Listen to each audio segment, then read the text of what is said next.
Hello and welcome back to the Ace the Odds pod. We're back for our second show with our special guest Smooth Man Sports. Welcome back to the show. Thank you guys so much. It's been a long time coming. I'm stoked to be back. It's been a great few weeks of tennis, honestly, and I kind of love this part of the swing when everything is consistent and looking forward to the Australian Open and talking some tennis with you guys.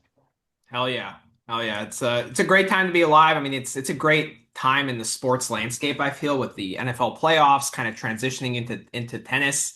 It's a up all night, sleep is for the week kind of couple weeks, right? For people in America. So just super exciting stuff. I know we briefly mentioned talked about it on our Draw Talk pod, but like I know there's so many great things coming up with SharpCircle, which is a platform all three of us are involved in. And I know Smooth, you're super involved in that and setting it up and all the challenges. So just go over some of that, and if you could advertise it some more, that would be. Yeah, absolutely. If you know who I am, I assume you know what Sharp Circle is, and I'm sure you're sick of me posting about it all the time. So now you're going to hear me talk about it for a few minutes. With Bet 105, an incredible sports book, we have Sharp Circle has put together the Gauntlet Down Under, a series of contests over $10,000 in prizing now. And it's two different things. There's a bracket challenge, which is your standard March Madness style, go through the bracket, pick who's going to win. Everyone there is competing for their share of $2,500. And then there is the really first of its kind, first in class betting tournament. It's not real money wagering. No, it's free to enter. And basically how it works is everyone gets seven quote unquote units a day, fake money, resetting on a 24-hour clock at 11 a.m. ET. And we're going to see who can stack the most units throughout the Australian Open. We've looped in every creator under the tennis Twitter roof that you could hear of, myself, Game Bet Match. I don't want to say anyone's name, but you can check Twitter to see who's there. Um, it's gonna be rad. I'm looking forward to the content. If you have questions about it, please let me know. But yeah, I mean, it's really exciting stuff, guys. Free to enter, and very much advise you to do so at Sharp Circle Bet. Um, check our socials. It's gonna be the most exciting thing happening over the next couple of weeks, other than the tennis. And how about the spaces that we plan to do? Oh, Is that daily? that's TBD. Thank you for bringing that up, Manny. We are planning content. Today's media day for me is hopefully the first of many. Um, the bracket challenge, you set it and forget it. The betting tournament is a little more daily, so we're gonna bring content covering all of the narratives to you guys every day. Who's on top of the leaderboard? Who's winning the tennis? What matches are real flashpoints for the gauntlet? And we're gonna see who the real number one tennis capper is and be talking about it the whole way. But hoping every night that's the goal we're gonna aim for. We're gonna do a spaces recapping that.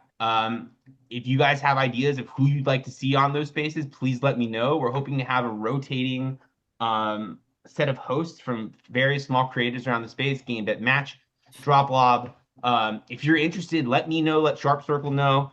Um, we've really pulled together some of the most active and engaged tennis fans and betting fans in the space, and really happy to see what kind of community we can build going from it. And it's inspired by kind of the Ringer gambling show. And the Ringer gambling is kind of inspiration for our pod to when we started a couple of years ago. We kind of like that long form discussion based with the gambling focus intertwined. So to have other people kind of taking that model and bringing it to spaces and Sharp Circle, I think it's phenomenal. Definitely. My friends are gonna roast me for this if they listen to it, but it's no surprise that my content is in large part inspired by the Ringer, very Bill Simmonsy, my writing style. Um, I agree. What they do, talking about sports through the lens of gambling, is a really engaging way to do it. And the Ringer Gambling Show, I don't know if you guys follow the Ringer, but Cousin Sal, Anthony DeBundo, the way they have set that up is definitely a model we'd love to be able to mimic that a little bit. Hell yeah, hell yeah, and hopefully in what 20 years or something we'll have not the book of basketball but the book of tennis. Yeah, yeah, brought Right? to you by a blender, a cartoon blender. But yeah, no, no, no. Agree, agree. We might have to cut this because my friends are actually going to roast me because I Okay. because I get in imaginary fights with Bill Simmons all the time. So, Brad, well, anything you want to add before we get into Australian Open talk? No, I think it's going to be a fascinating challenge, this betting challenge. Really, really excited about it. Yeah, I mean that's really all I have to add. Just yeah, really excited for the tournament. So yeah. Definitely. All right. Well, without further ado, we got about an hour and a half. So just to talk round one matches. Brad and I had our draw talk on part one of our pod. But this pod is just going to be solely for round one matches. We're going to talk betting lines, our favorite plays. We're kind of going to go by it day by day. So like anyone who wants to listen to the Sunday content, you can listen right after we post. And then, if you want to listen to Monday tomorrow, that would work. We'll put the timestamps on the comment section as well, so you could break it down by day. Um, so I guess let's start with Brad, since we've done most of the talking to start the pod. Yeah, does any so I'll kick it off. Does anyone want to talk Ferry Caboli or not? I do. I kind of do. All right, man, you can kick it off with Ferry Yeah. Caboli, and then I'll go second. Now that the line has moved to 3.5, I'm on Kaboli. Um, I just think it's a simple handicap, but like Ferry's a challenger level guy, and like I know Kaboli is erratic and has flaws, right? But like just his ball quality and his quality of ball striking is a superior, and I think he's good for 5 sets, right? Kaboli fitness is never really an issue. Um, so 3.5, I'm willing to play it. 4.5, I was off of it. I was actually leaning the Kaboli 3-1 at plus 310 initially, but when I saw the 3.5, I switched my bet. So, what was your thought, Brad? I mean, I thought it was fascinating. So I think now it might have moved back to four now. Last I saw, but there could be books still with 3.5 out there. Hmm. I think it's fascinating because I agree with you on the simple on that simple cat Manny. But man, like I like what Ferry's doing. I've seen some of his matches and like I like what he's doing. I think he can be successful against Kaboli, but this is a huge step up in level, and I think I don't know. I think like it feels to me like there's a lot of hype on Ferry, but I kind of think it's justified. So I'm not on it anymore at four. What do you think, Smooth? it's tough for me. I wasn't overtly impressed with what I saw out of Flavio Caboli at the United Cup. I mean, I know it's the United Cup. Who cares? Pushed by Stan, lost to Rinderknecht, who looks like he's come back to earth to me. Um, and again, I mean, like it looks to me like sharp money has been steaming this fairy line all week. I don't know. I really like Kabuli. This is a very straightforward cap. Almost makes you feel like it's too straightforward. Fairy comes in off a decent qualifying run. He'll have some momentum. He'll be a little hot, but I mean that's all I got for the that's all I got for the devil's advocate. It's a tough spot for Fairy, but good wins, man. I mean, Dino Prismic, Tomic. I don't know who Edward Winter is, but he had a very good qualifying run. Well, So I'm he's hot. lower on Prismic than a lot of people. I really do think Ooh. he's athletic and he's fun to watch, but I think he has so many holes in his game. Uh, I think he's overly aggressive. He's quite one dimensional. It's just bashing from the baseline, but there's no Yeah, other nuance to his game. So I um am not very high on him. I think Tomic is he's kind of like a part-time player. I think he's like probably in a lot of credit card debt and needs money. That's probably why he's out there. So I'm impressed by the qualifying run. Obviously, to win all 3 matches in straight sets is not something to brush off, but I also think that he's being overvalued because of this run. for sure. I think that's a fair cap, and I think you're catching the number at a real good spot at 3.5. And I got it at minus 115, not That's juice. great. So That's great. um, I'm happy that it's back to 4. So got some nice CLV on that. So I got to sweat straight away. Like 7 p.m. I'm gonna be like putting deodorant on. Like right away, right off the bat, I got to sweat. I was like, don't make me bet this match while there's football on. But the 3.5 got me going. So Love it. I guess Smooth, you go next. Yeah. I want to talk to the other 7 p.m. match. Go So for it. Kecmanovic versus Echeverry. So I did some looking at, and there is some I think some people put out some oversimplified thoughts on this. But basically, so I like people will say like, oh, you shouldn't bet long matches in Grand Slams because it's difficult. Because it's there not a lot of matches go 5 sets, et cetera, et cetera. In fact, I bet the under 31.5 on the number of matches going 5 sets at this slam. But I actually looked at, and it's pretty amazing. Over the last 4 years at the Australian Open, favorites priced under minus 200 have gone 5 sets 40 out of 99 matches, so 40% of the time. Holy smokes. What a find, And to Brad. me, this what? What a find. Yeah, so It's a good so find. yeah, so and this match to me screams 5 sets. It does. Like Mio, both of these guys can hit the ball, but both, especially Mio, can. I mean, Mio plays a lot of long matches because he can go. I mean, he's so aggressive. He can go in for stretches. He can go out for stretches. Yeah, I'm trying to look up the line right now for the 5 sets. It's down on Bet 105 right now, but Bovada had a plus 210. Bet 105 had a plus 215 out there for 5 sets, so I like that. And then I also don't hate Mio on the first set money line. I've seen some stats out there that indicate that Mio is a better first set player. He's one of the bigger like first set, second set split guys on the tour. So a couple of sort of alternate lines to play there. And I've seen pricing out there. I think Bet 105 had they just took it down, but they had a plus 120 out there for the opening set for Kecmanovic. So 2 plays I like in that match at 7 p.m. It does make sense that 5 sets happens more at the Australian Open when guys are more fresh, right? Mm-hmm. Off season. Well, the other piece of it is too, and I think what people forget is like if you go over, if you then bring in the favorites priced over minus 200, those numbers tank, right?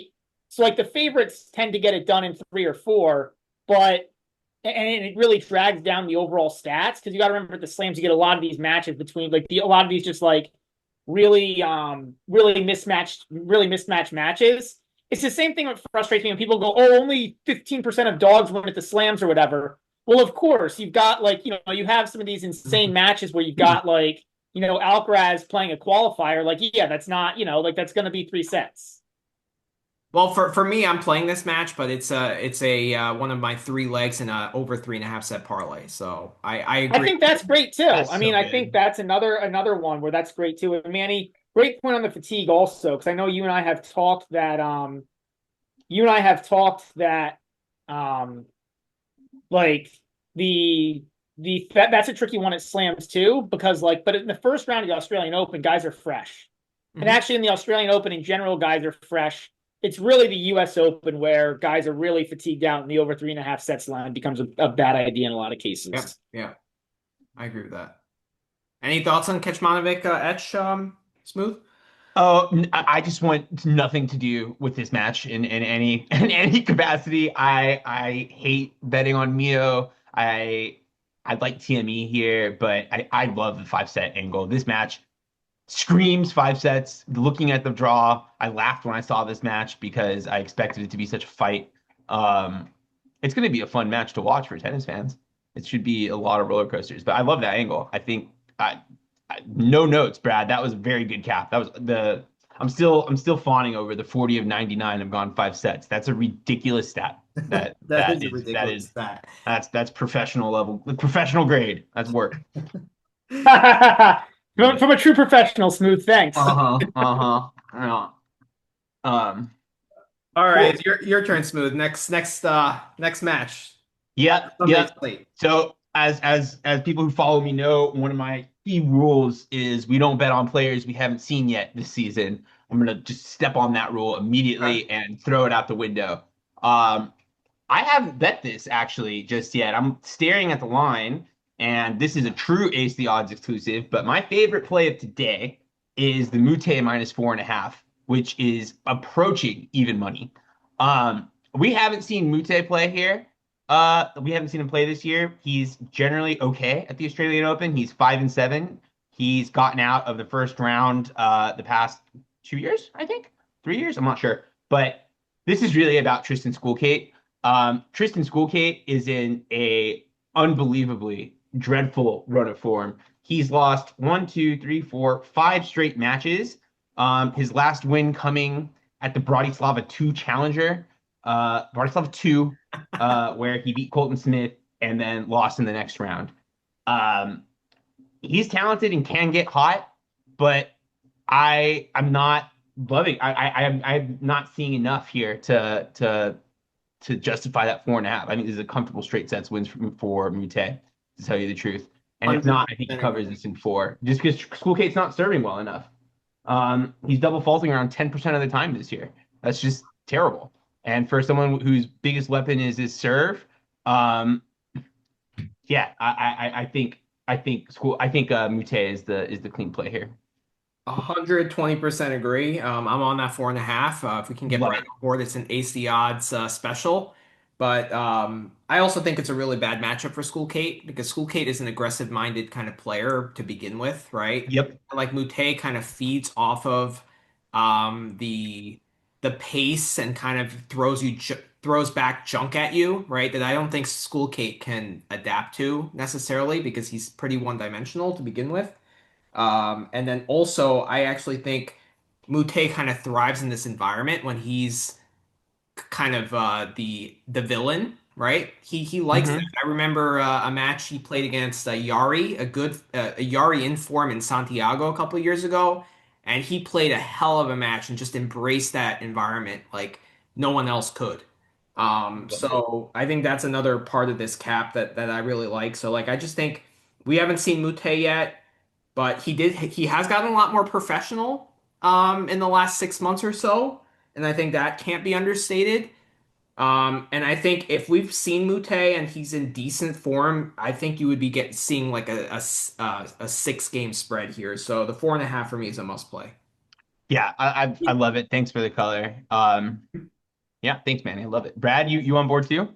Yeah, but I think I might go minus 1.5 sets instead. It's probably around the same Ooh, price, and I ooh. don't like. Hmm. There's some fitness concerns on Mute. I don't think we want Mute getting into a Oh, fifth set here. ooh, I like that look. What price are you getting on that? -1.5 sets. Let me look up what the price on that is versus the 4.5 games. I don't Bovada, remember. it's -145, but I do like that look.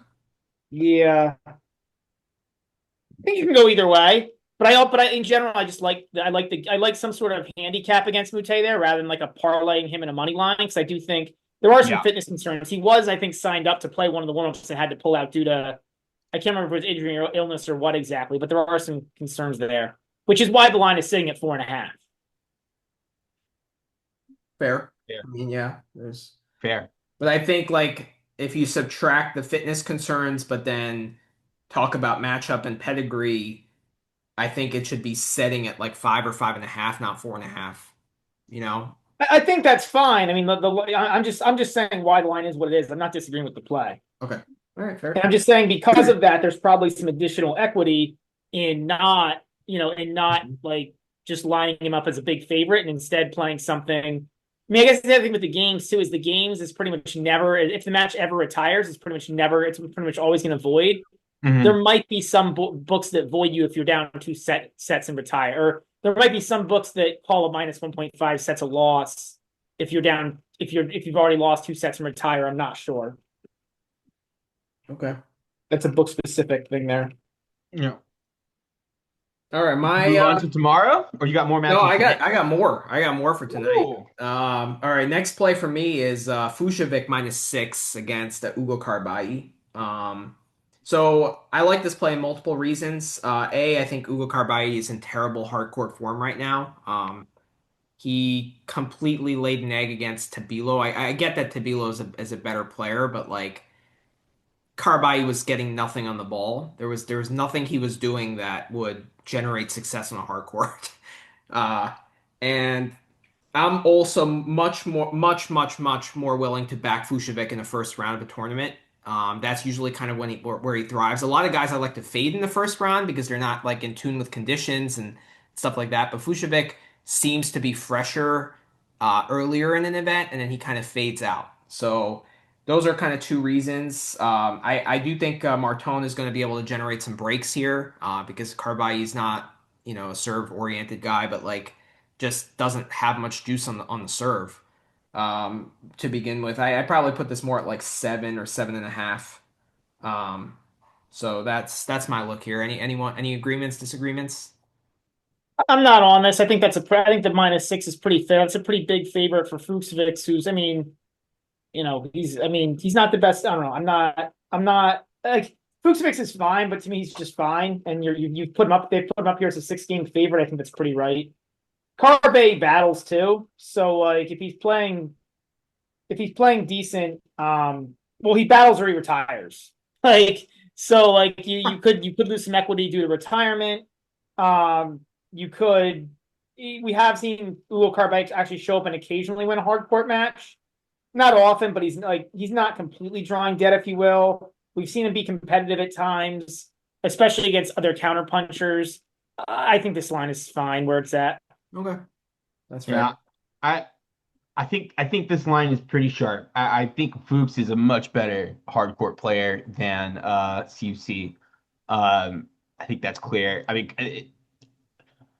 I guess if I'm playing devil's advocate, 6 just feels sharp. If I'm playing devil's advocate and I wanted to make the case for Ugo Carvelli, I would say Fuchs plays a real physical style of ball, so there's a chance that Ugo plays into that and draws him into a more physical battle than either player wants. So I don't know. There's some history of Camilo competing with softer hitters. Um, he pushed Leonard Tien to a tiebreak. He pushed TME. He beat TME on hard actually last year. Um, so I guess, but I mean, his last matches have been dreadful. He's posting like a 0.6 something dominance ratio, meaning he's winning. I forgot how to do this. He's losing more points on return than he's winning on a serve. So not good situation. Yeah, I'd be also interested to see if you could pull ball quality stats for those guys in the first couple weeks of the season. Did it? Yeah, I can. That would be very interesting, but I'd be shocked to see Ugo Carbai higher than Fucsovics in a ball We'll see quality here. standpoint. Let's see if we can get some tennis viz stuff powered by courtside advantage into this. Um, Here. How does Vinny share his screen? Oh,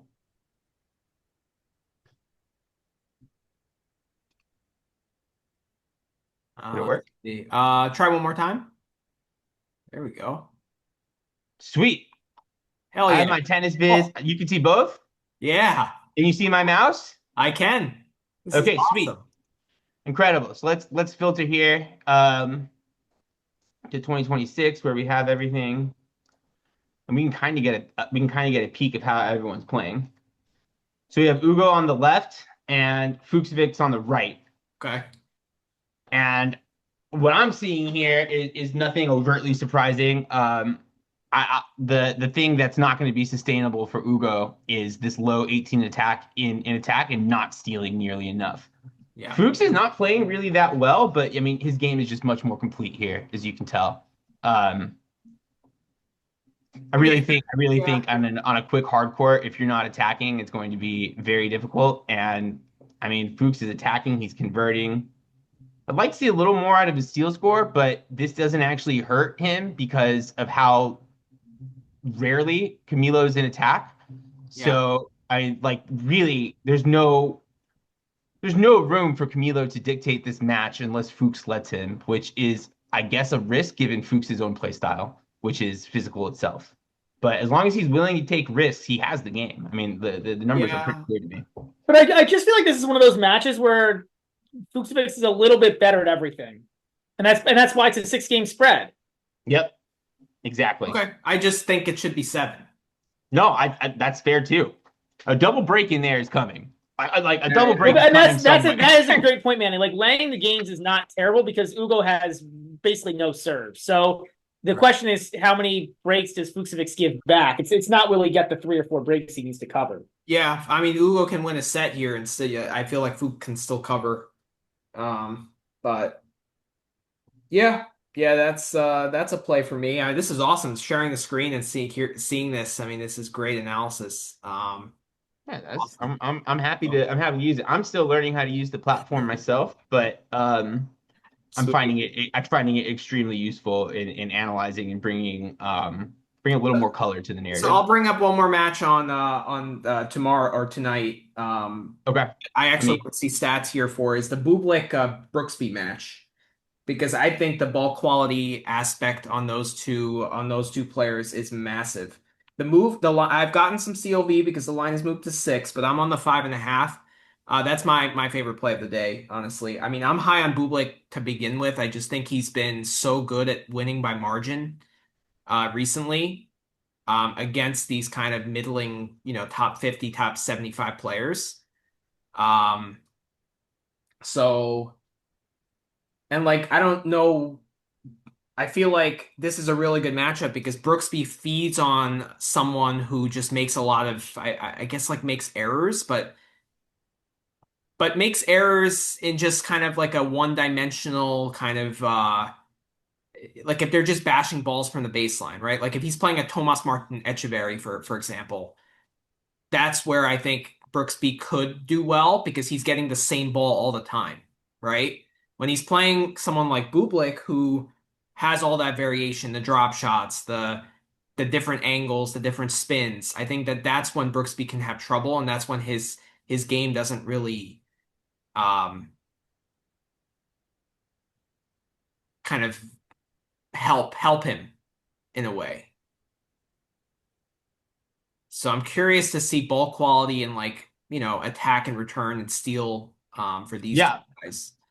Well, here's the ball quality on both guys. And Bublik, as you said, the execution is just through the freaking roof. Yeah. Serve quality, constantly in attack, Yeah. converting more than 70% of the times he's in attack. So for the viewers who don't know, conversion score and steal score. Conversion score refers to points won when you're in attack, meaning you're in an advantageous position, should win the point. So you're at the net or your opponent's in a real, like really off the court. Steal score is the points you're winning from a defensive position. So that's when you're the other guy and you're still turning the point. Bublik is a master at bringing people in, hitting passing shots, using his variation to pull people off the court. He's excellent touch, and that's why you see those numbers really flying here. And Manny, you also touched on it. Look how much variation he hits, man. Yeah. The tour average, this black number is the tour average. So shots, so your core shots, those are your standard, um, your down the line, cross court, groundies, and then everything else here, slices, short slices, drop shots, angles. He's hitting those 10% more often. And you're right. I think if he brings Brooksby in, and I think Brooksby's going to really struggle with that personally. I like that. I like that cap. I think the number's a little too hard for me to uh, Hmm. get into given Bublik's struggles at What the Australian Open to say, but I don't hate the angle at all. what is Brooksby's shot variation? It's probably going to be pretty similar, right? Because Brooksby doesn't really play. Brooksby plays a strange style too. I love Very that awkward question. player.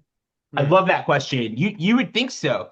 And he's a little bit above average at 22% here. Is this yeah, this is over the last 52. So he a little bit above average. I'll say when you watch him, it feels that way, but this is less of a comment on Brooksby's variation because I do think he does use variation and more on Bublik's. Like Bublik being this high above the average is insanity. Like that is a material number. So I think Right. Brooksby, like in terms of players you see, I think most of the good players use a little more variation than average. So that's kind of why I think we think of Brooksby as using more variety because he's using it and beating lesser players a lot. But even if he is on the upper echelon of variety, it's in a totally different stratosphere than what Bublik's doing. Does it I show you also how? wonder if, like, for Brooksby, just like because he hits kind of a different ball, maybe like it's because they're kind of I mean, those stats are fantastic, Smooth. So this is not a shot at tennis vid at all. All good. But they're like some of the variation in Brooksby's game might not be picked up by these metrics. Yeah, I agree. I like a lot of things he does that's weird is from the baseline. So like it might get caught up in core, but I hear you.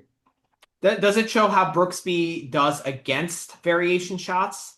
Like how he counteracts those secondary balls? Hmm. Let's find out. Yeah, that's a tough. Hmm. Yeah. Well, I mean, what is I guess return points one is good. How does because Bublik a key stat I look at with Bublik matches is how his opponent does on uh first serve return. Because Bublik essentially has two first serves, right? More than probably any other player on tour. Yep. Paracard kind of has two first serves as well. Okay, but it's a small sample size, right? Of guys that do that. Yeah. And do it consistently and well. Um, so Bublik or Brooksby, I guess we could find that on Tennis Abstract too. What are you looking for? Um, First serve return points one for Brooksby. Oh, yeah, I got that. That's easy. Yeah. First serve return points won 30%. Second serve return points won 53%. And I also think you definitely have an angle there because if he's winning most of his points behind second serve, guess who has the best seconds, one of the best second serves on tour? But it's Bublik essentially, I punching mean, 5% it's above essentially in a first serve. yeah, exactly. Exactly. He double faults, a lot more than normal, but comes with the territory. Yeah, yeah. Agreed. I think it's a really interesting. I mean, we could do a deeper study on Bublik, but I think it's probably time to move on. But I think otherwise, but I think definitely Bublik is a fascinating player to study for sure. 100%. 100%. Anyone else on I've the got 5.5? Or Brad, are you on it? no. I think it's a fair line. I mean, again, like I mean, Brooksby. I think Brooksby could possibly win a set. Not, But just Bublik's been so good winning by margin too. Like I feel like no? Well, it's interesting with Bublik too, because like his Bublik's a fascinating player. I mean, I could go on for 20 minutes. We could do a Bublik podcast. But yeah, I think he's just a fascinating player. I Uh, don't necessarily agree or disagree, man. I guess is where I'll land there. okay, that's fair. Brad, what's your next play? I'm contemplating playing Zhizhen Zhang set one Love it. against Cerundolo at plus 150. What'd you say, Smooth? I love it. Love it. Zhang before he was injured I think he might have even cracked the top 50. If not, he was close. But he was a pretty good player. He's an attacking player on a quick hard court. This is also about Cerundolo. I don't know why we get excited about Cerundolo on a hard court. I think he just makes. I just don't really know what he offers. Like he's got, and even the forehand, honestly, on today's tour isn't that big. Like I don't really know what there's like I won't say this Cerundolo's forehand isn't big. There's a lot of big forehands. That's how I'd put it. I just don't know on a hard court what he really offers that's that special. And again, Zhang was a borderline top 50 player before his injury. He beat Zizou Bergs at United Cup. Again, I'll paraphrase Smooth again. I don't know that I really care. It's United Cup, but I do care when a player's been out forever because it's the only data point I have, or at least the most meaningful data point I have. So I'll be on that set one. I don't like the full match. So I don't know that I trust Zhang's fitness, but yeah, for one set, I think he could have in the bag. I don't I'd rather play the full match at a better price than the set one. I think Zhang showed enough fitness wise that he can get through a couple matches because like keep in mind he also played doubles when he played Bergs after that long three setter. So like that shows to me that like he's pretty fit and he's feeling okay. Um and like you don't know when Cerundolo is going to fall off the rails. Like he can't maintain that. It's very, very, very hard for him to maintain that like high level of potent forehands like for three straight sets. So this for me is another leg of the three and a half set parlay over 3.5 set parlay. But I don't really want to back either Ooh. guy. Yeah, the numbers I'm looking at the numbers on Strundalo right now. Um, I agree with you, Brad. When I watch the forehand, it's like I don't get it. I guess it's a pretty heavy forehand, and it's placed pretty deep. So, I mean, his forehand quality is 8.2 on Biz from what I can see. He's been rusty though, and the market is very behind Zhang's comeback. It has been for the past few months. He was what was his peak ranking? Does anyone know? I think like Let me pull it Yeah, up right now. I think I think he did 31st. crack the top 50 because he made that Yeah, run in Rome.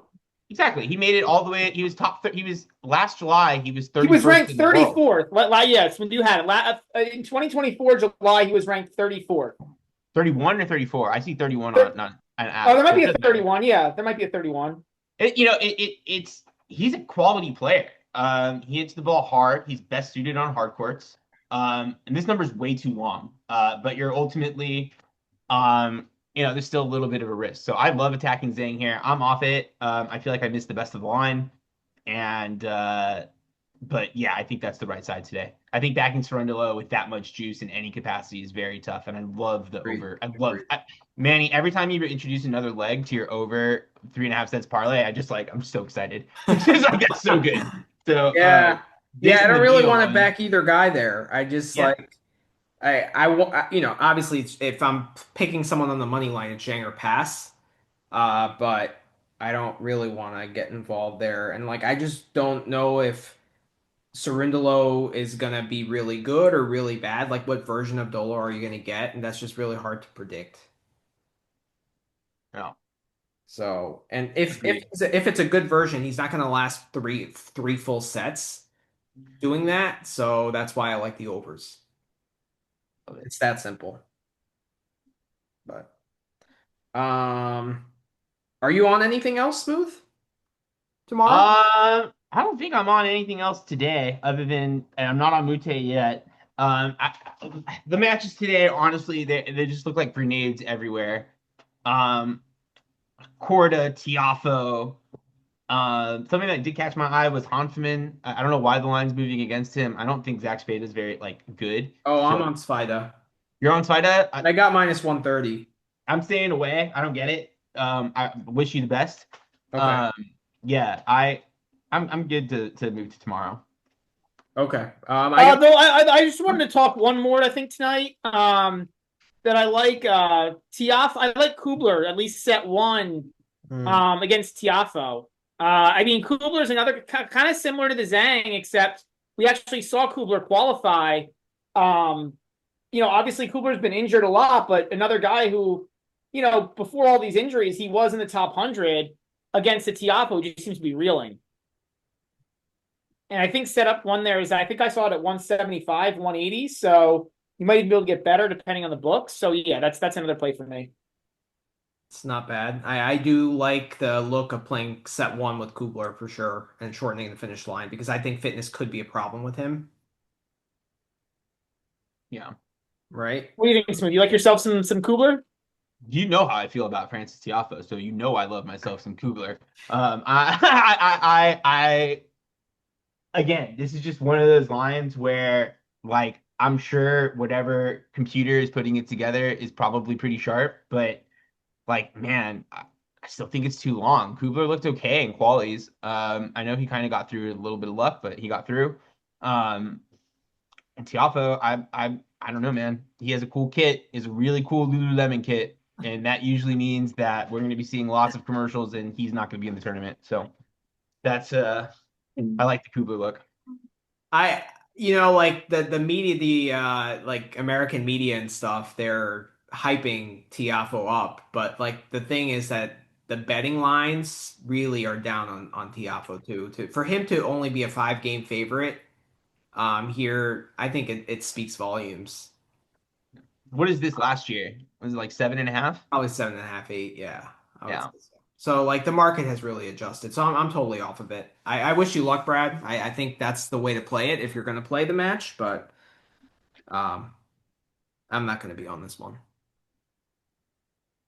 So I have one more play. Well, actually a couple more plays, but the one I'm actually excited about is Zverev -6 against Diallo. I I'm low on Diallo. I think he overachieved last year, to be honest. I think he, he's a good competitor and like he has, I guess, talent, but he's just too erratic. And I think this is a good matchup for Zverev, who will be able to defend and play his defensive style and generate errors. And I think Zverev is going to be very difficult to break. It's a day match as well, so his serve is going to be zipping through the air. And I think Diallo with making some errors can is going to donate a few too many balls in baseline rallies to for Zverev to generate some breaks. So I kind of see like a 4-3-5 kind of match where he covers. Um, but I think six is just off the number. It's not like a multi-unit play, but like I think it should be in the 6.5, 7 range. If I'm Uh, gonna play, I think this line is actually pretty spot on. If I'm gonna play this, the line that I kind of like looking at is and I don't know if it's up anywhere, but the exact score, Zverev 3-1. Favorites probably, well, so that's kind of look that I'm looking at. What is the pricing on that match again?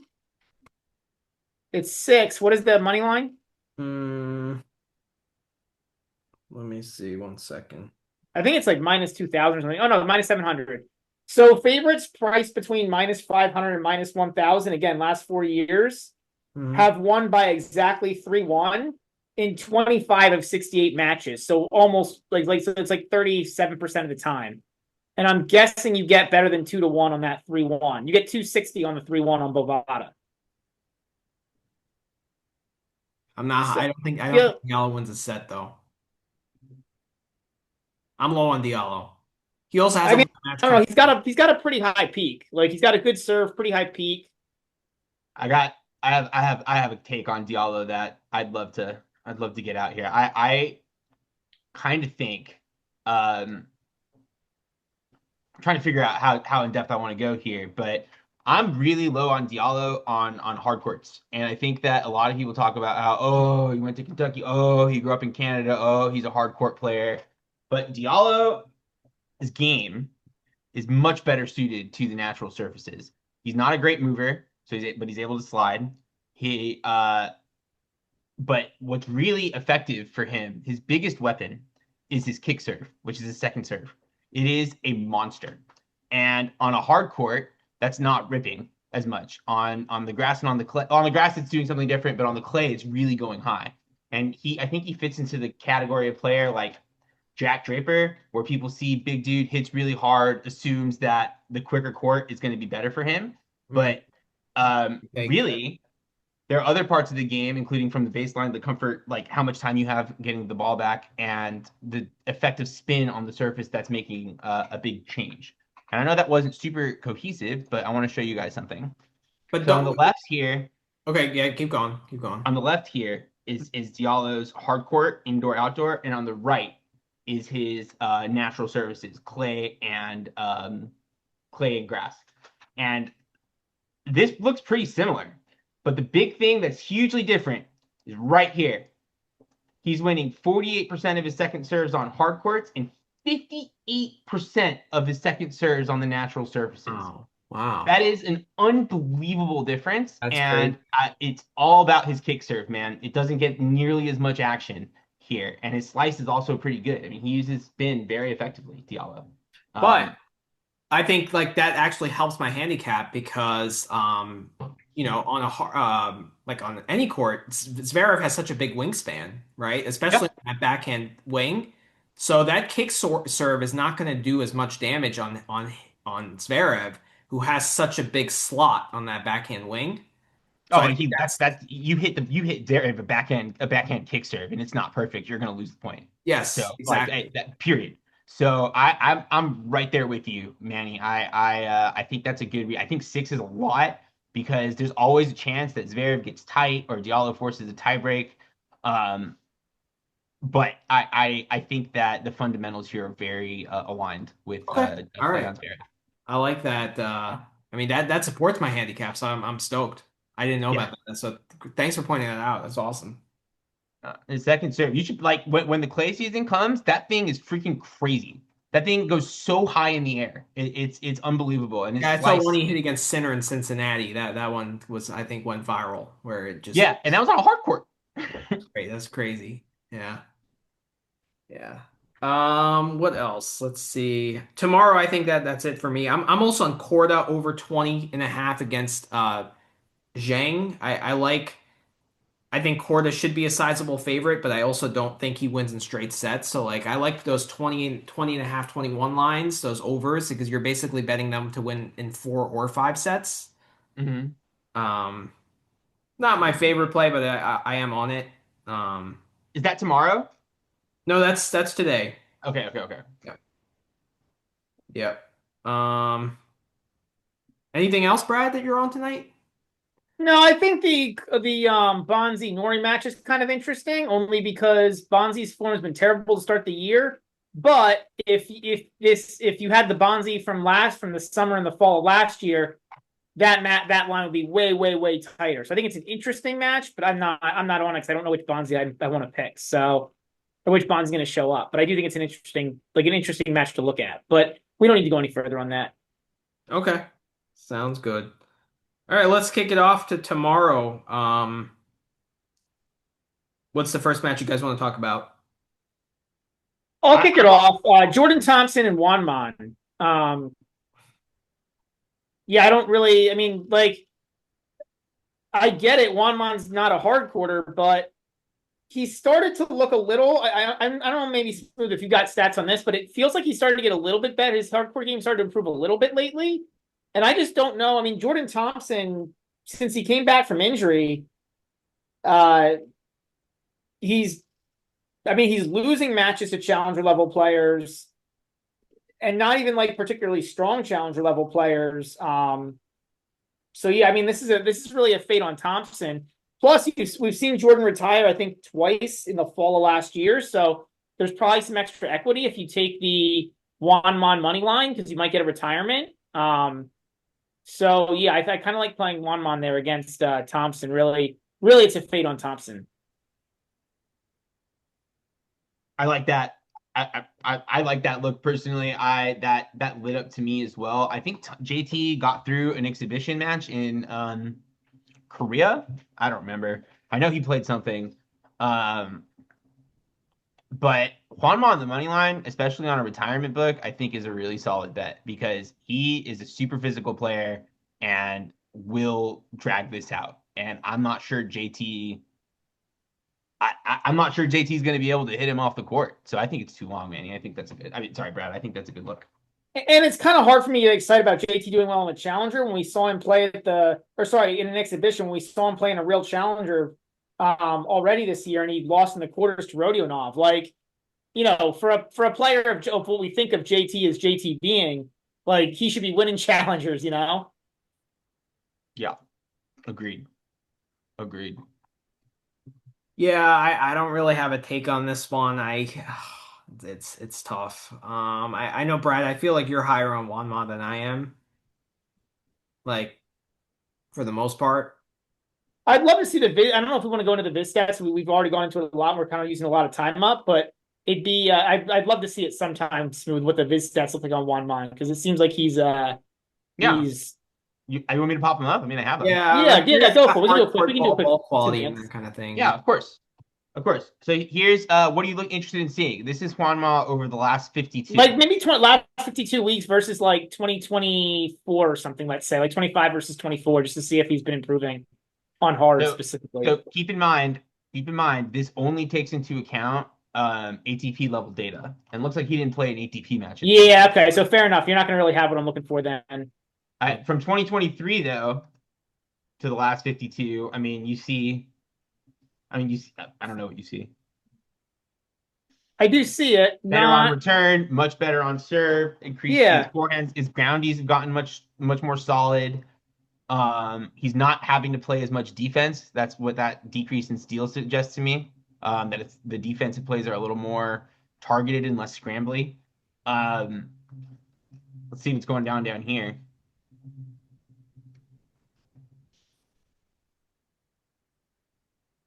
First serve is a lot better. I mean, it's not good, but it's a lot better.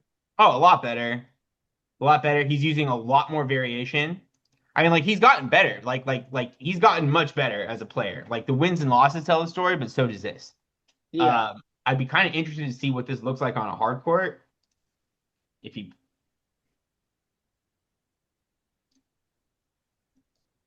we can give him both. Yeah, it's a pretty small sample. It is a small sample. Well, the problem is Juanma doesn't play much ATP to start with, and he doesn't play much. Yeah, He doesn't play much on hard. When he's playing, he's usually playing clay. right. But this is still valuable. Like it's the same amount of matches, basically four. So it's a really, really, really, really, really small sample. But I wouldn't be surprised if this panned out over the course. He came into the tour very poor on return, like had no idea how to hit a ball that was bouncing so low on the hard courts.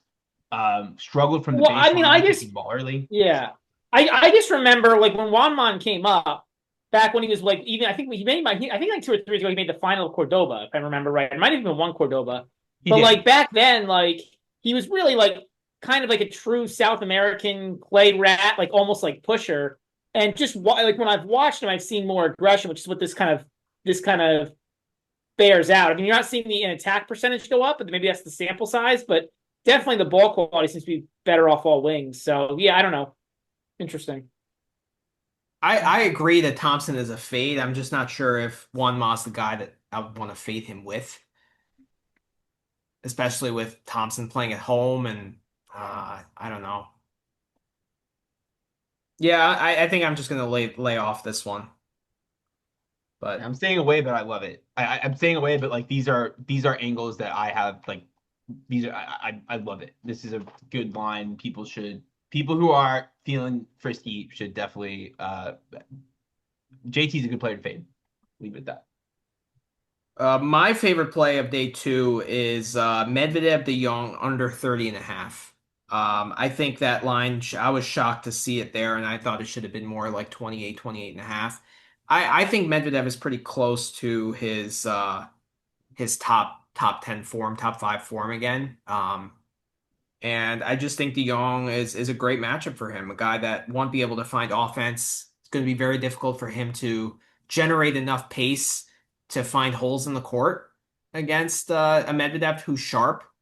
I think Medvedev has had the perfect tune-up with the title in Brisbane, build the confidence up, a week off. He should be fresh and ready to go. Um, I I think it should be a 9 game spread, more like 20, 28 and a half, 29 total. So I'm on that 30 and a half. I was bummed I didn't get 31, but thoughts on that? I'm scared to back Medvedev. I'm scared of backing Medvedev in a way that requires me to expect Medvedev to do what he's supposed to do. So, like I actually think he should be the third favorite for this tournament. I think you were very sharp in one of our earlier pods identifying this is a potential turnaround for him. He's looked phenomenal. Um, it's just like that's 175, 176, and then you're changing your shirt. So Mm-hmm. yeah, I I don't mean, I don't hate it. De Jong I is don't mind laying outclassed the eight badly. too. Sorry? I don't mind laying the eight because I feel like if De Jong steals a set, it's going to be a tight one where he just steals a tiebreaker or something, or just is a complete pest and figures it out. But then I don't think he's going to be able to sustain that level. So I think laying the eight is actually a decent look as well. Love it. But Um, Brad, any thoughts? I think this line. I mean I think these big spreads are really tough because you're getting into like the 5 touchdown territory in football when it's like okay like once they're up by 28 points they're going to try to win by 35 or they're going to be happy winning by 28. You know like it's just I don't tend to play too many of these big spreads unless I see something that looks way off. So I'll probably stay away from this one. But I mean yeah I don't know. And De Jong is a pest. Yeah I don't know.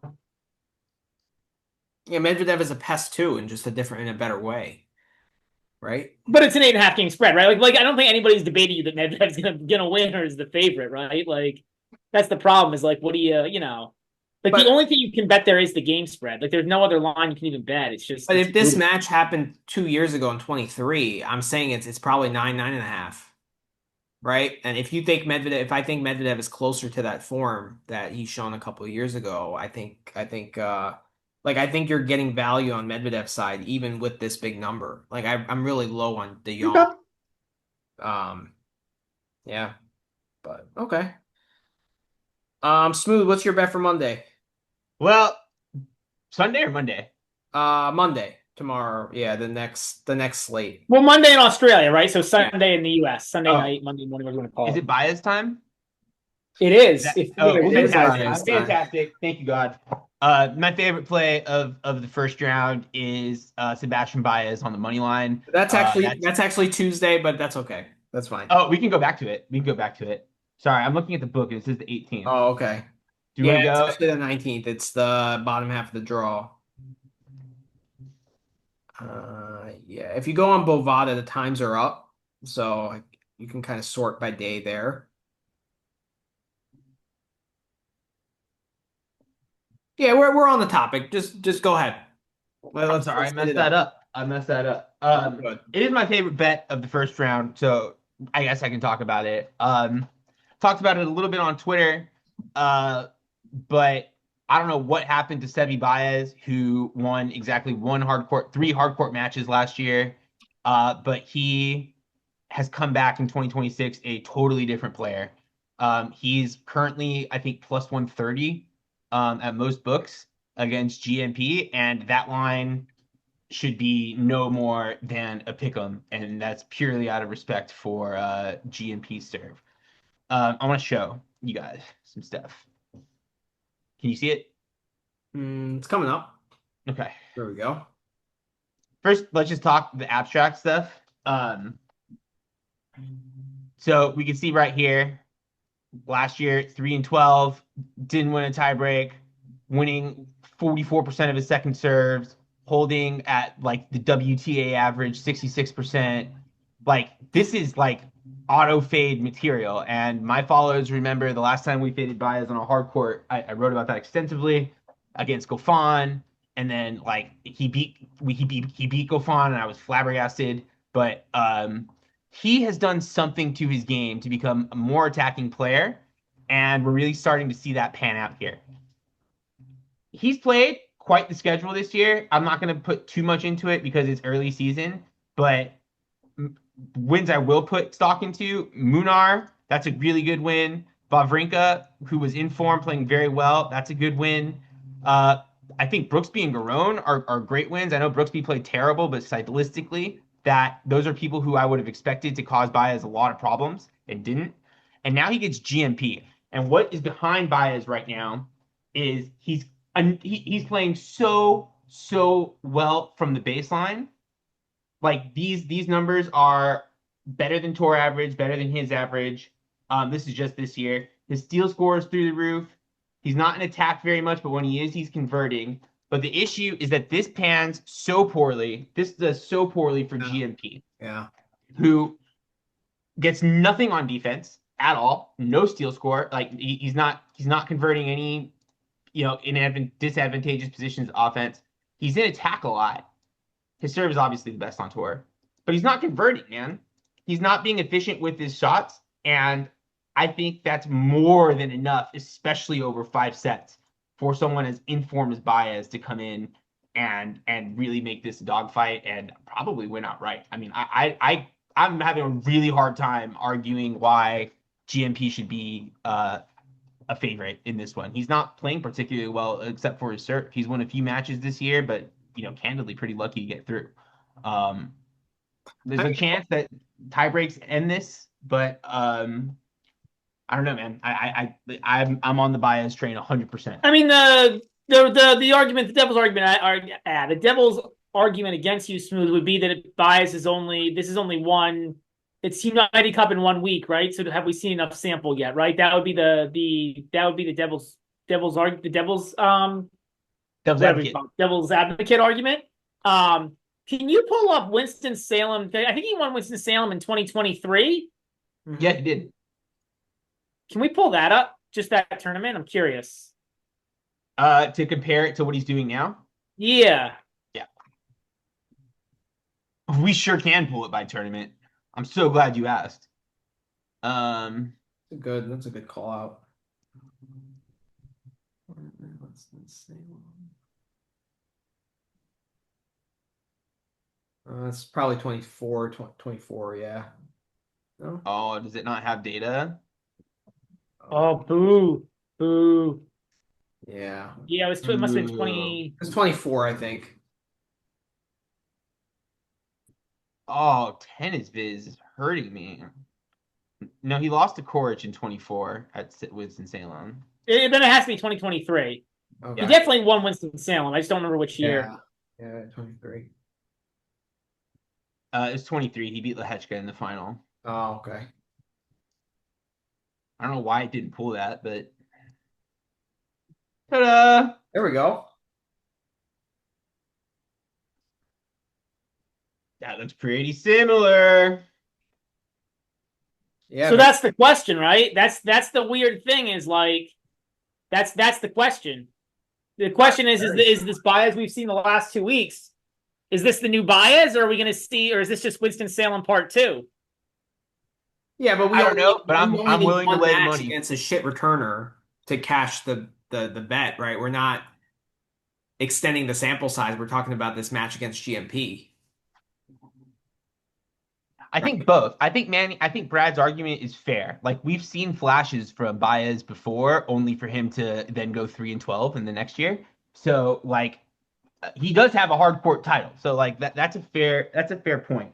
But yeah, I do think the match I do think the matchup with GMP here is a really bad one for GMP. Oh, I'm 100% with you, Smooth. I'm on that as well. I might add a unit actually, because it seems fantastic. I think also from a qualitative perspective, what I've seen from Baez is that he's attacking in a way smarter manner.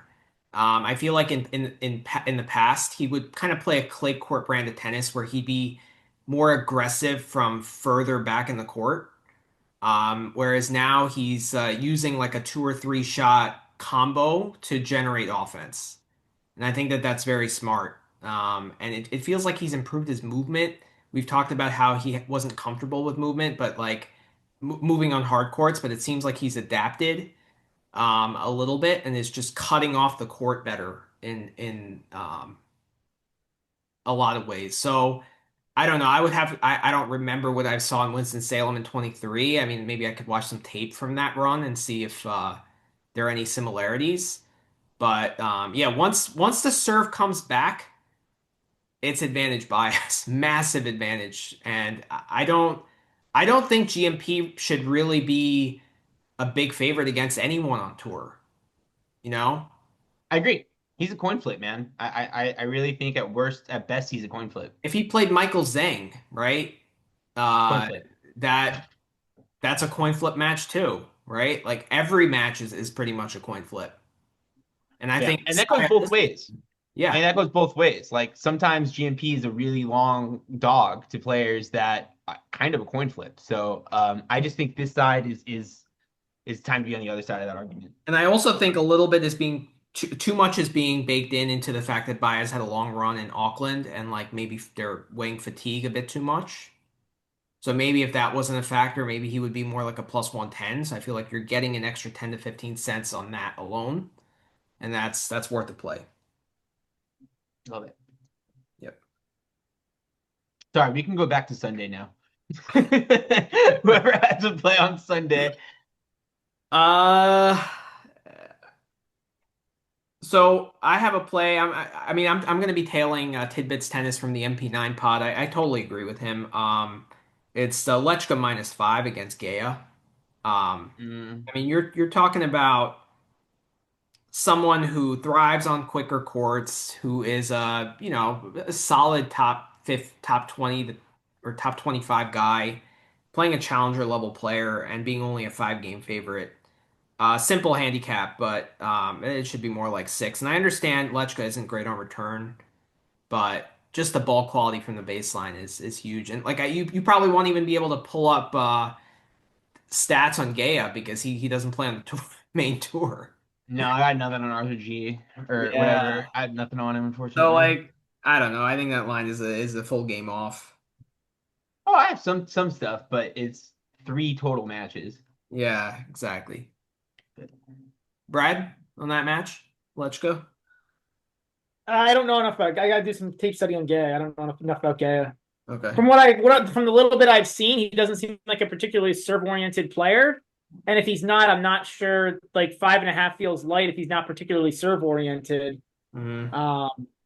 Yeah, but that's my initial thought. I would agree with you, Manny, at first glance. Okay. Yeah. That's fair. I have a lot of leans on Sunday. You guys want to try to talk me into one of them? Because I don't. I'm realizing now I don't think I have any action. Um, On Monday? on Or Sunday. Sunday for us, our time. Yeah, I don't think I have anything for Um, us. I got a good number on Nakashima at 4.5 against VDZ, Nice. but I am on that. I am on How do we feel about Boo? Boo. Who? Boo Yunchao Kiti or Yunchao? I Oh, don't know. boo you. Boo. Boo Who you. is he playing? Oh, Shadow. Dennis. Man, that's an ugly match to bet. So the two guys that I'm eyeing for tomorrow for fades are I guess 3, but I'm not gonna bet on Manarino. I can't. I Oh, hate I would Rinky. lean Rinky there. Oh yeah. I'm low on Rinky. But the fades I'm looking at tomorrow are Papyrin. I'd love to fade him. Yep. Muller's coming in at plus 162. I know Muller's bad on fast courts, but honestly, I think Papyrin's been dreadful for almost a year now, Mhm. and is still getting too much love. Well, Um, I think Poprin's an interesting guy, right? Poprin, however you want to say it, because he's had like he's not like altogether unlike the guy we just talked about, Baez, and that like we've seen him make a few runs. Now Poprin has been a little more spread out, but we saw him beat Fritz at the Aussie Open. I think he made a final in Umag once. He obviously won Canada Masters. I think he made a run in the U.S. Open that same year, but we've seen him be good at spurts smooth. But you're absolutely right. We've also seen him be equally dreadful. He's yeah, lost 7 matches in a row. that's right.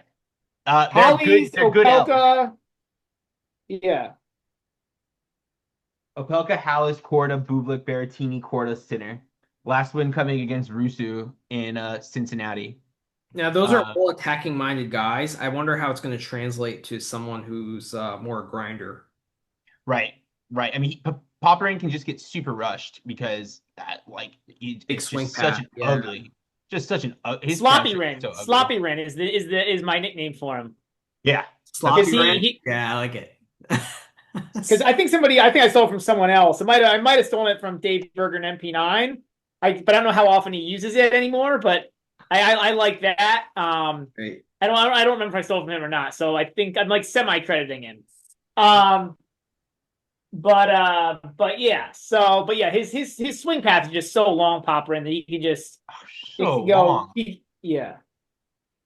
Yeah, and then the other one that not tomorrow though.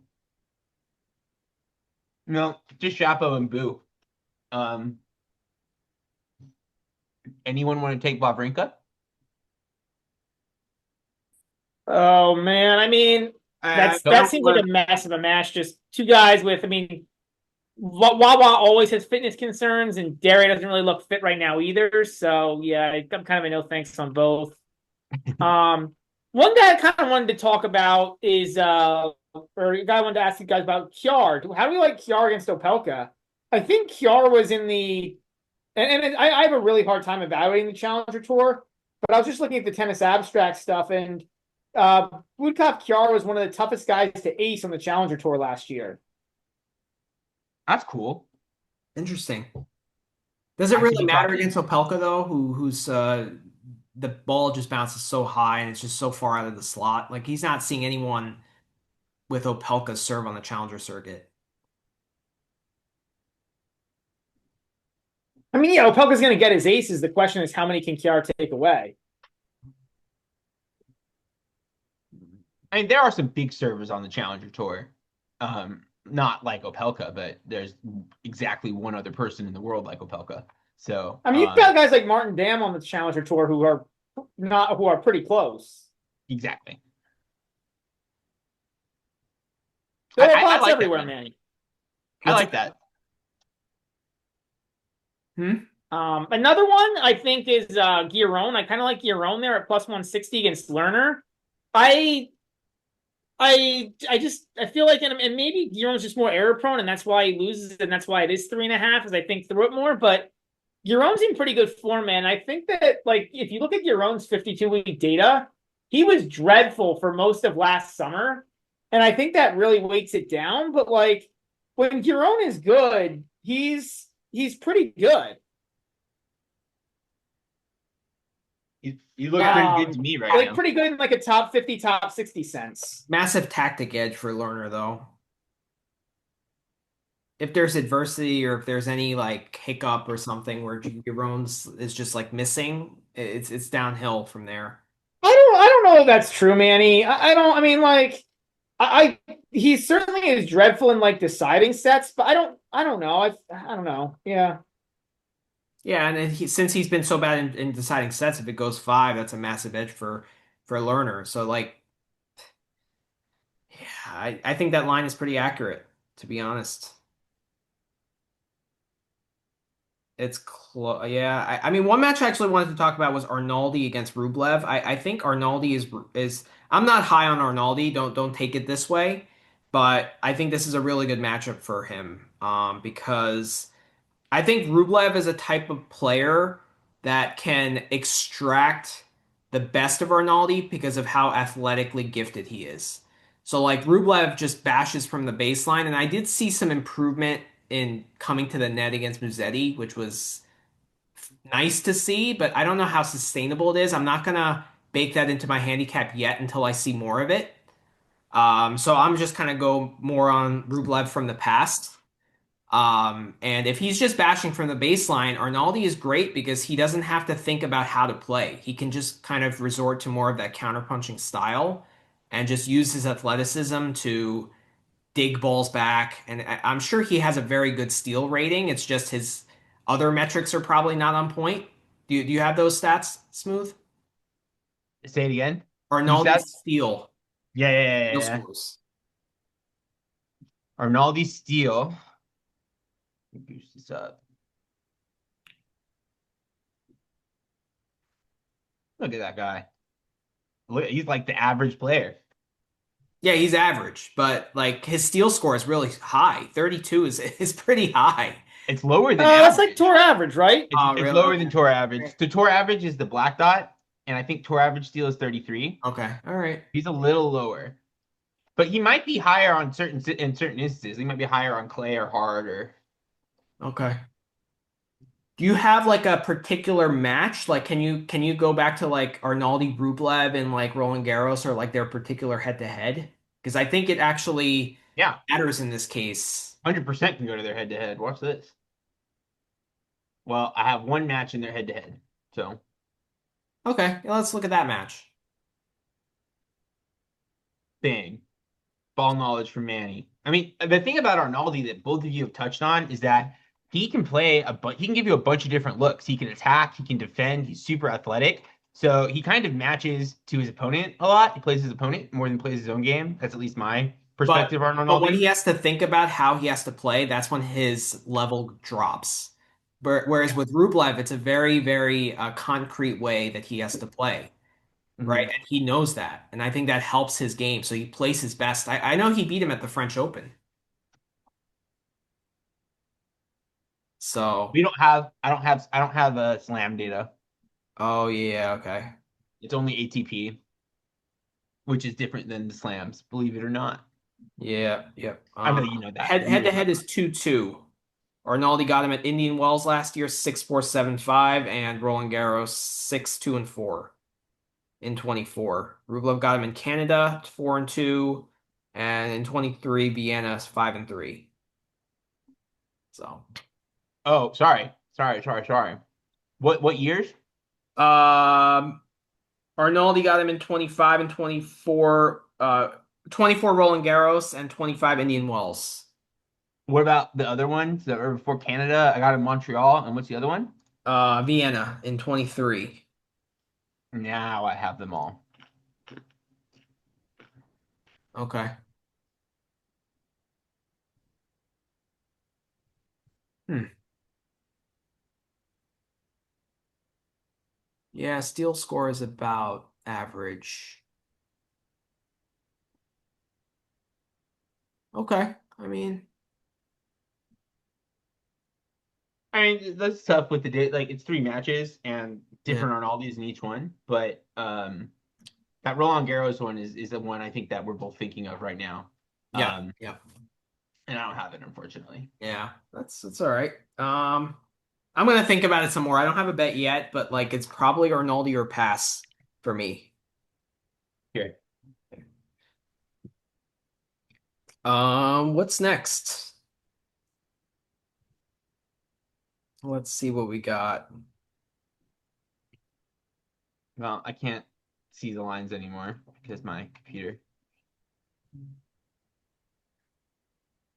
I wanted to touch on Nuno Borges against Felix a little bit. Oh, I okay. don't have a play yet, but I'm leaning Nuno in some capacity. I don't really know what. Um, I feel like FA is a slow starter in slams historically. I I think think he is, and I think there's some history of Nuno playing pretty well this time of year. Um, just in slams in general, he Nuno likes these is. courts. He's a more physical player than is given credit. Um, I don't hate that look. That's just one of the spots where if Felix comes in with any semblance of form he finished the season with, which is only a month ago, that could get pretty ugly. I mean, Felix is playing like a top 3 player at a point in time. Yeah, but So what has that's been a while ago. What has he done this year? I've been on vacation. I hear you. I think it's a good spot. How did he I do in just the played a United little Cup? devil's advocate. Um, I have a few more plays. Are you on Prismich or Duckworth in any capacity? I'm on Duckworth. I'm also tailing the MP9 tidbits from their pod. I totally agree with their cap on that one. I'm just low on Prismic in general, to be Yeah. honest. Yeah, we talked about it a little bit. I think you talked me into taking the Duck there. Ducks had not a bad season, to start. At least I recall. I could be incorrect. Let me see. Mhm. And he But was decent at the end of last year too on the indoor swing. super, yeah. I mean, he won. Looks like he won the Sydney Challenger quarterfinals in Playford. Lost to Dane Sweeney, who's also in good form. Um, Dane Sweeney, who's he playing? I remember thinking he was live. Yeah, me too. Um, Monfils. Oh, but that line Monfils. is dropped, man. That line is now down to plus 130. whoa, I might have to be on Monfils at that price. Really? What did it open at? I don't remember offhand. I can try to pull that up if I have it. He's looked bad, man. Monfils has looked really bad. He's another player that I'd like to avoid. Just myself. He just doesn't look. I think he's at the end. Um, I don't know, man. I mean, he came back, right? I mean, he looked agreed he looked bad at the end of last year, but he he looked semi-competent against Marajan. It was 3 sets. that's true. That's true. It was 3 sets. It Like got it if got it's it got gonna, I ugly think at this the is his end. last year, right? So it's a little narrative-y, but like if he's gonna, if there's anything left in the tank, like you're gonna see it. Right. And the narrative might apply to Monfils in his last year more than it would other players. I mean, I'm not saying he's not going to try other matches, but he's going to be. I imagine he's going to be doing everything to be ready for his favorite, 8 to 10 tournaments. And this has to be one of those his favorite tournaments. Oh, he loves it here. Was he a semifinalist here? Monfils? Yeah. I don't think so. Quarters. He made the quarters a few times. Yeah. He's made the quarters twice. Lost to Milos Raonic and Berrettini. Hmm. Yeah, he lost to Mateo in 5, Milos in 4. I guess okay. For some reason I thought it was maybe I'm thinking of the US Open. I don't I, remember. But yeah, okay, fair enough. I mean, he's 37 and 19 here. That's outstanding at a Yeah. slam. Yeah. I mean, I would reckon that's better than his other records. Yeah, probably. I mean, Wimbledon is definitely his worst slam. Yeah, 20 and 14 at Wimbledon, 33-17 at the U.S. Open. So better than that. Yeah. Talk about the. I know you have a play on Musetti Collignon on Monday Oh night. yeah, dude, I can't believe you're gonna expose me like this. Yeah, I'm yeah, I am. fading, I'm fading, I'm fading El Maestro. I'm not proud of it. Um, I'm not proud of it. That's all I can say. This has nothing to do with Musetti, who I think is extremely competent, and everything to do with Collignon, who has looked just absolutely terrific all through last year into this year. Um, Run it Brisbane through the quarters was great. He lost to Nakashima. Uh, and I kind of just expect something similar. I wouldn't be surprised if Musetti won in three straightforward sets, but I would expect them to be straightforward, single breaks.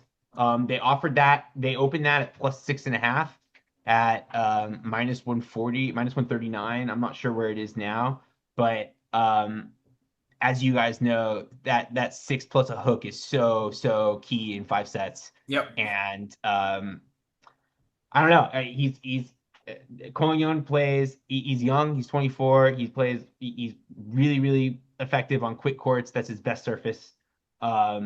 Lore should not be slept on this tournament. All those changes about his serve have carried on comfortably. He's playing outstanding tennis. He was, I know he lost his last match to Bublik. Bublik's just better for these surfaces, but Cognon's for real. And if you can get that line at 6.5 at a good number, I would. I mean, I'm on it. So, but I wouldn't play 6. I wouldn't play 5.5. It's that 6 plus a hook is a really key number. My bet in that match is the Musetti over 20 games won. I like the Musetti to win in 3 or 4 or 5 basically. Mm, I could see some tight sets there as well, so I could see cashing with a 7-7-6 kind of score. yeah. Um, If it so goes long, I'm a little worried, candidly. I think Cognon just has very limited 5 set experience. yeah, but he has a motor. He has a motor. I mean, we saw it against Demonor in Davis Cup. That was an impressive win where he came back from a set down, I believe. Yeah. I, Uh, I'm just hesitant. 3 set motors and 5 set motors are different, as you guys fair, know. And he's fair. played exactly in his career one match that's gone longer than 3 sets. And if it goes 5 sets, our 6.5 could look real silly because Hmm. Lode is. Oh, the other thing, Lode might be hurt. There's a little bit of reporting about this. He's shaking out his arm in the semifinals or the match before he lost to Bublik, and there's some rumblings about that. So I'm not sure what that is, but uh, if you're playing calling your money line, I would play it at a retirement book. Is the Okay, advice. that's fair. I mean, Conan has had Interesting. a lot of good wins in the recent past. Dimitrov, Shapo, Mute, Fokina, Bergs. That's a decent list. Demonor, um, Casper Ruud. These are all on quick courts like the Australian too. Yeah, yeah. I So mean, it's I it's mean a he's good. Yeah, yeah. I like what I'm seeing. From what like his trajectory. Yeah. Another play. I mean, do you guys have anything on Mickelson or Kashanov? I don't want anything to do with that head to head. I'm just trying to go through Not some of the more particularly. popular ones. If Yeah. that line moves to Kachanov minus 40, I'm gonna have to get involved, but not right now, the current price. Um, oh, I have another play I can talk about. The line's moved, I think, a bit too much. It's now minus 150, but I jumped all over Nishesh Basavaredi on the money line against Christopher O'Connell. Kind of a similar angle. I think a lot of these Aussies are getting overpriced because of the quote unquote home soil. But if you look even like a basic look at the data, like Christopher O'Connell is in bad form. He's in bad form. He lost to his results this year are a win against Bash, a loss to Dane Sweeney, a loss to an out of form Jake Fernley. Nishesh has hired his new coach. He's looked pretty freaking good since hiring him. He's made some changes to his game to be a little more direct on the drive.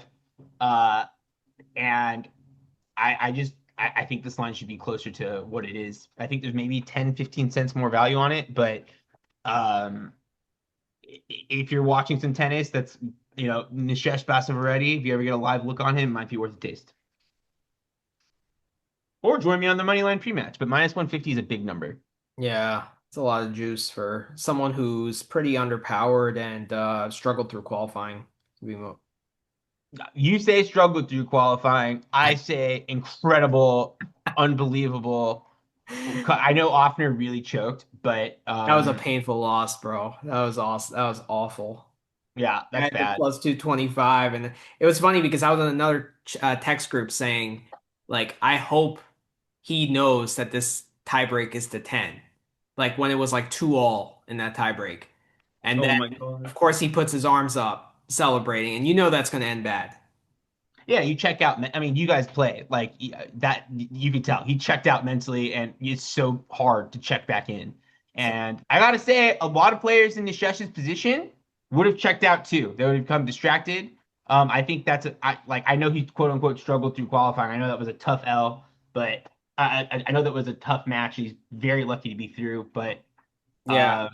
uh, he's through. And then again, the match against Lofhagen's well suited for these courts. He came back from a set down there too. I mean, he's motivated, he wants to win, and I'm just again, this is mostly just a fade on O'Connell.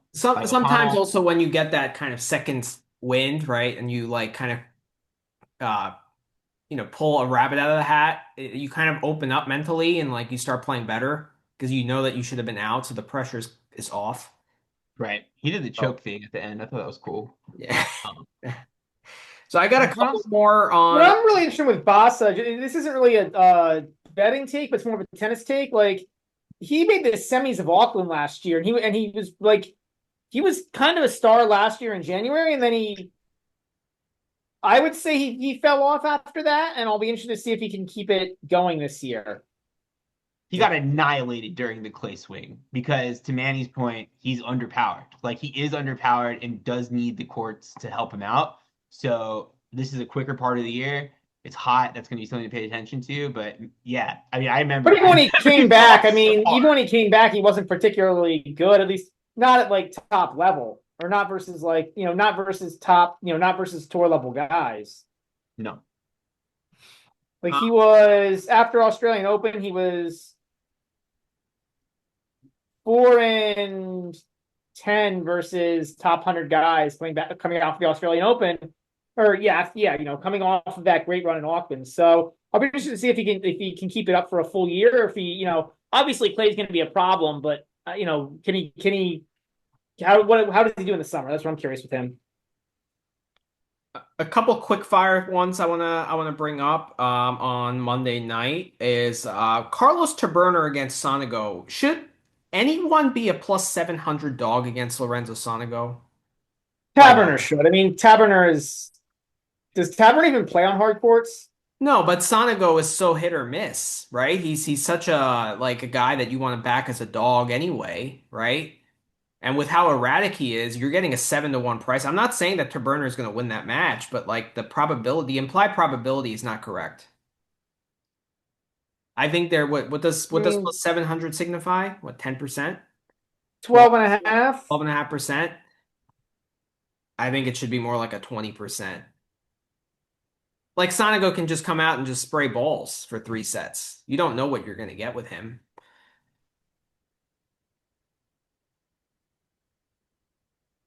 right? Yeah, I don't know, man. Taverner's hard court data is. I Yeah, mean, he's it's pretty a true sim play guy. okay. It's a simple cap, I guess. Um Sheldon and Humbert. The Humbert price is moving actually. It was plus 125, now it's plus 135. I'm probably going to be on Ugo, to be honest.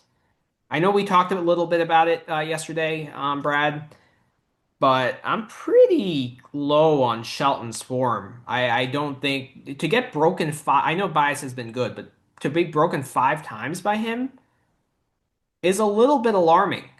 Um, And I think that the cupping on the shoulder, it might still be an issue that he's trying to He's cup. been doing that for years, though. I'm pretty sure he's been doing that. Right? I think But that's. it seemed I don't like know. there I were don't know if it more is or not. cups. It seemed more than It usual. did seem more. I agree with you. It seemed like he was doing more cupping than normal. I agree with you on that. So it might be like an internal issue where he can't go 140 and really bomb it anymore. And I feel like Umber is playing really good tennis. Like if you take form now, like Smooth, can you pull out Shelton and Umber stats for Sure. um just these first couple weeks of the season? I want to see the difference in ball Absolutely. quality. Yep, yep, yep. Yeah. Hard to read Ben. If like it's just so clear he doesn't care right now. I sorry to really annoy me. As an American tennis fan, but I here's what we think, got. Brad, I think you're overblowing the slam narrative though with him a I little. don't know, man. I mean, we've seen him overperform in slams now for 3 years. Do you guys want to guess who's who? Left, right? Oh, this is 52. I fucked up. Yeah, but I gotta be able to see it. Oh, is it not up? Um, it's just coming up for me now. No, it's not. That's nice. There we go. I'm gonna guess there should be one that's really clear here, but man, they're pretty similar. I'm gonna go with the left being Humbert and the right being Shelton. Actually, no, I'm gonna Reverse, go the other way. Like reverse. I meant the other way. Left Shelton, right Humbert. Yeah, left Shelton, right and Bear. Yeah, the serve quality kind of gives it away. So quality. This is over the last 52. Yeah, I'm more curious about short term with these guys. Me too. We can even go further back. So Umber has 6 and Shelton only has 2. Um, Yeah, small sample size for and Shelton. here's what we got. Ew, that's ugly. That's rust. Still Okay. serving well though, Shelton, which bodes well for the shoulder. He's serving well, Yeah, which bodes well for the shoulder. but I they mean, I'm only have a assuming discrepancy of point 0.2 on when serve. yeah, when Humbert has a better return quality, forehand quality, and backhand quality. Well, I Well, mean, the Umber's been question is firing. why didn't Shelton hit his forehand well in these 2 matches, right? That's the question. The question is that really that's the question is are we worried about Shelton's forehand and forehand being bad the last couple weeks, or not last couple weeks, I guess just in a couple matches. I'm not so concerned about that personally. And Yeah. Umbert's playing out of his mind. Like, I mean, Umbert, and yeah, I mean, so that's the question, right? It's a short term versus long term data sample question. Uh, Smooth, can you eliminate the Shevchenko match from Humbert? From I sure can. Guys, it's 3:27. I know we wanted to cut this off at 3:30. Just Okay. to Yeah, time thanks for the flag. That's cutting off the Umber, the Shevchenko match. Okay. What I'm seeing here, I don't want anything to do with this line. I know that Ben Shelton is a better tennis player than Ugo Humbert, and I know that he's a better 5-set tennis player than Ugo Humbert. But Ugo, like Baez, is playing just really good tennis right now. It's kind of tough to fade. It might be a match where Ben plays himself into form. He'll have time to do it. But like what we're seeing on Ben's stats this year is I've never seen anything more indicative of rust in my entire life. His forehand is just not working. It's so much below his own average. The orange line here is his average. The black is tour average. He's not converting. Like this is just a player who's rusty from the baseline. You go down here, like it's not. I don't know.